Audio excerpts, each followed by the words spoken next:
മാലിന്യ സംസ്കരണത്തിന്റെ ഭാഗമായി കൈകോർക്കാം കായംകുളത്തിനായി മാലിന്യമുക്ത നഗരം എന്ന സന്ദേശവുമായാണ് കായംകുളം നഗരസഭയുടെ നേതൃത്വത്തിൽ മാലിന്യ സംസ്കരണ ശില്പശാല സംഘടിപ്പിച്ചത്. ആലപ്പുഴ ജില്ലാ കളക്ടർ അലക്സ് വർഗീസ് ശില്പശാല ഉദ്ഘാടനം ചെയ്തു.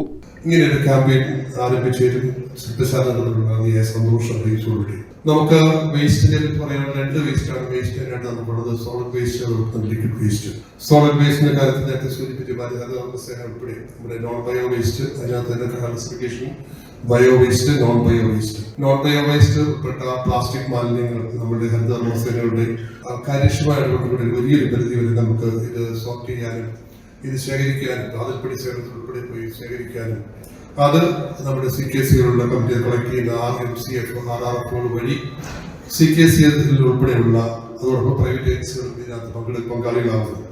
അപ്പൊ അവരുടെയൊക്കെ കർമ്മപഥത്തിൽ അവരുടെയൊക്കെ തീർച്ചയായിട്ടുള്ള ഒരു നിസ്സീമമായ പ്രവർത്തനങ്ങളിലൂടെ നമുക്ക് നോൺ ബയോ വേസ്റ്റ് പരിധി വരെ നമുക്ക് നമ്മളെ സംബന്ധിച്ചോളം നമ്മളിനെ ഫേസ് ചെയ്യുന്ന ഒന്ന് രണ്ട് മെയിൻ വിഷയങ്ങളാണ് ബയോ വേസ്റ്റ് മാനേജ്മെന്റ്. നമുക്കുള്ള ബയോ വേസ്റ്റിനെ പറ്റി നമ്മൾ പറയുകയാണെങ്കിൽ നമ്മളെ സംബന്ധിച്ചോളം ശാരദാ മുരളീധരൻ, UV ജോസ്, K ഹരികുമാർ, സുബ്രഹ്മണ്യൻ, ഷൈജു ചന്ദ്രൻ, പ്രവീൺജിത്ത് KP, അനു ജയദീപ് എന്നിവർ വിവിധ സെഷനുകളിലായി ക്ലാസുകളിലും ചർച്ചകളിലും പങ്കെടുത്തു.